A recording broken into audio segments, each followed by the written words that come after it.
I only have a few minutes, so I'll jump right into it. I'm a photographer, and I've always been interested in exploring the city through different means or different perspectives, at least ones that are new to me. Sometimes that can involve walking along a set of railway tracks. Other times it can involve going into an abandoned building, or simply just taking a different route home on the way back from work. And shortly after I arrived in Montreal in 2006, after I started poking around the city a bit, I discovered that it was actually possible to explore an extensive part of the city with a bit of resourcefulness by entering the sewer system. And Montreal's a very old city, and as a result, its sewers date back to the early 1800s. And because these places are pretty difficult to access, they've remained untouched over the years. And with that has come a certain degree of beauty that's developed over that time. And it's also developed something that's revealing of the city's evolution. They're sort of strange places to be in the first place because they're entirely dark. I mean, any light that you see in these images is light that I brought with me. And the sound of the city above is completely erased, and it's replaced by the sound of flowing water. And it's really just a surreal environment to be in to begin with. And it's easy to forget that you're connected to a system that's being fed by a modern populace above ground. You don't run into other people, at least I never have, not yet. The city, they tend to go underground by using remote-controlled equipment. So they'll do things using cameras, and they'll do inspections at street level. But it's more than just escapism. It's been quite the opposite for me.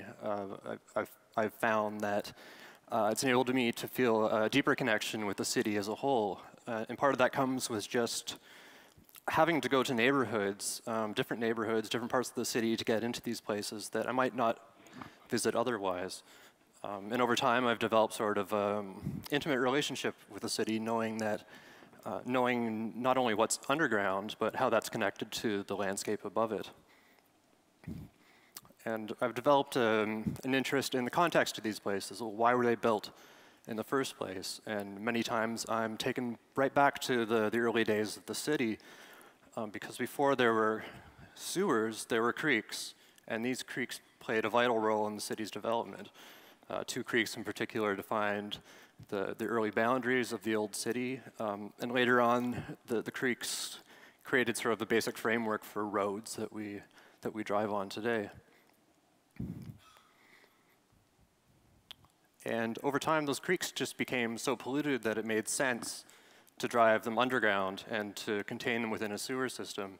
And this isn't something that was limited just to the downtown area. It took place all over Montreal, to the point where today we're left with very little of that hydrology. So there's this element of water being underground that I find really endearing, because these aren't just conduits for human waste. They're artificially manufactured channels that are containing a natural element.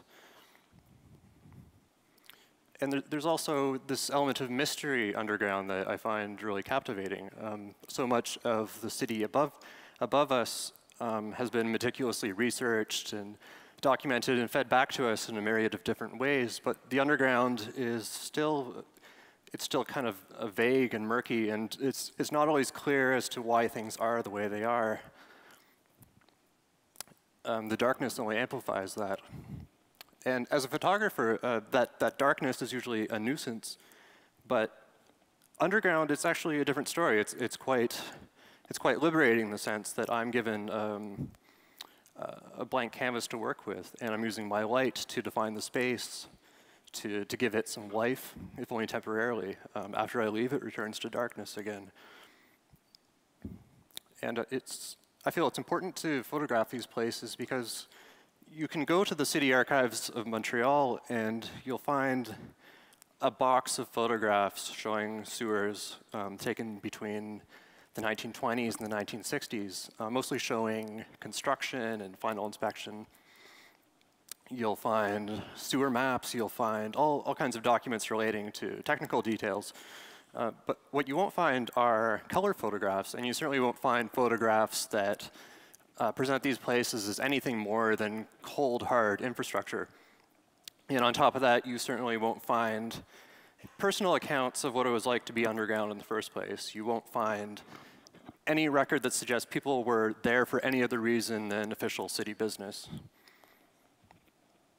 And so I've felt it somewhat of felt it a bit of a duty to present my own experiences, my own stories, not as a civil engineer or a wastewater management specialist, but as a person or an artist who's really just looking to redefine how a city can be explored and experienced.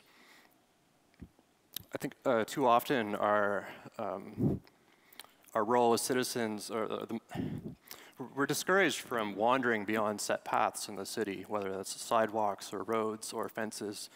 And I find it encouraging to know that with a bit of perseverance, it's easy to break through those barriers every once in a while, and we can maybe reveal something, if not just about the city, but perhaps ourselves as well. Thank you.